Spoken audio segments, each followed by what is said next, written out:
Teto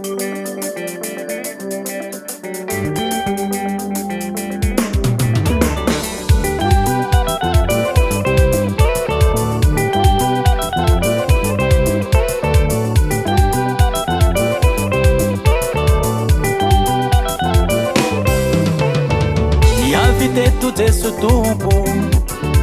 zanakala itokanjanahary niabize amonjatsika atsika jiaby olo mpanota jinina velany ofery tena ize fa izy mpamonjy falifaly zay ravoravo teranao Zanahary matsuvery zay jiaby mino anao eto ambony tany misaotra rô Zanahary falifaly zay ravoravo teranao Zanahary matsuvery zay jiaby mino anao eto ambony tany misaotra rô Zanahary.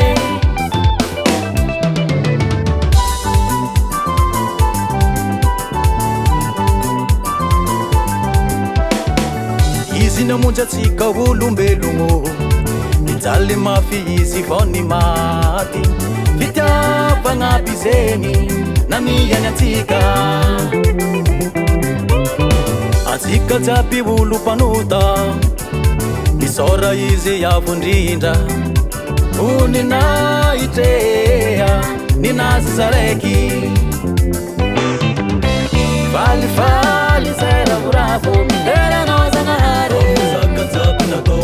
matsuvery zay jiaby mino anao eto ambony tany misaotra rô Zanahary falifaly zay ravoravo teranao Zanahary matsuvery zay jiaby mino anao eto ambony tany misaotra rô Zanahary.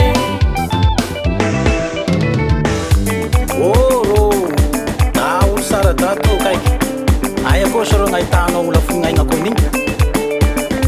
da nagnaiky faty mo sarô da mba hagnavotagny zanak'olombelo azaka sarô ka mekany tao esana fefa igny mazava sako gnesa honao falifaly zay ravoravo teranao Zanahary matsuvery zay jiaby mino anao eto ambony tany